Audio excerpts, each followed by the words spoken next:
അനധികൃത ഡീസൽ വിൽപ്പന നടത്തി വന്നിരുന്ന ടിപ്പർ ലോറി മുക്കം പോലീസ് പിടിച്ചെടുത്തു. കൊടിയത്തൂർ പഞ്ചായത്തിലെ പുതിയനിടം എന്ന സ്ഥലത്ത് വെച്ചാണ് KL2Y4620 എന്ന നമ്പറിലുള്ള ടിപ്പർ ലോറി പോലീസ് കസ്റ്റഡിയിലെടുത്തത്. വടകര തിരുവള്ളൂർ സ്വദേശി കുഞ്ഞബ്ദുള്ളയുടെ പേരിലുള്ളതാണ് ടിപ്പർ ലോറി. ടിപ്പർ ലോറിയുടെ പിന്നിൽ ബോഡിയിൽ രൂപമാറ്റം വരുത്തി ടാങ്ക് നിർമ്മിച്ചാണ് ഡീസൽ എത്തിക്കുന്നത്.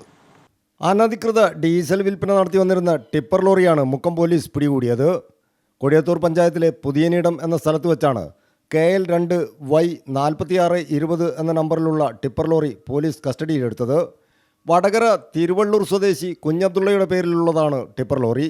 ടിപ്പർ ലോറിയുടെ പിന്നിൽ ബോഡിയിൽ രൂപമാറ്റം വരുത്തിയാണ് ഡീസൽ എത്തിക്കുന്നത്. ലോറിയിൽ സിമൻറ്റ് കട്ടകൾ നിരത്തിവെച്ച് അതിനടിയിൽ 1200 ലിറ്ററിൻ്റെ ടാങ്കിലാണ് ഡീസൽ എത്തിക്കുന്നത്. പുറമേ നിന്ന് നോക്കിയാൽ ലോറിയിൽ സിമൻറ്റ് കട്ടകൾ കയറ്റി വരികയാണെന്നേ തോന്നൂ. മാഹിയിൽ നിന്നുൾപ്പെടെ എത്തിക്കുന്ന ഡീസൽ വില കുറച്ച് മുക്കം, കൊടിയത്തൂർ, കാരശ്ശേരി പ്രദേശങ്ങളിലെ ക്രഷറുകളിലും ക്വാറികളിലും എത്തുന്ന വാഹനങ്ങൾക്ക് വിതരണം ചെയ്യുകയാണെന്നാണ് പ്രാഥമിക നിഗമനം. സാധാരണ പമ്പുകളിൽ നിന്നും ഡീസൽ നിറയ്ക്കുന്നതിനേക്കാളും ലിറ്ററിന് 3-4 രൂപയുടെ കുറവ് ലഭിക്കുമെന്നതിനാൽ നിരവധി ലോറിക്കാരും മറ്റും ഇവരിൽ നിന്നും ഡീസൽ വാങ്ങുന്നുണ്ടെന്നാണ് സൂചന. പമ്പിൽ ഡീസൽ നിറയ്ക്കുന്ന നോസിൽ ഉൾപ്പെടെ മറ്റെല്ലാ സൗകര്യങ്ങളും ഈ ലോറിയിൽ ഒരുക്കിയിട്ടുണ്ട്.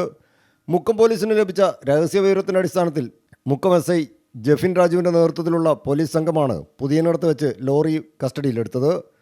ലോറി കസ്റ്റഡിയിലെടുക്കുമ്പോൾ ലോറിയിൽ ആളുണ്ടായിരുന്നില്ല. പിടികൂടിയ ലോറി പോലീസ് മുക്കം സ്റ്റേഷനിലെത്തിച്ച് അന്വേഷണം നടത്തി വരികയാണ്. News bureau, Mukkam.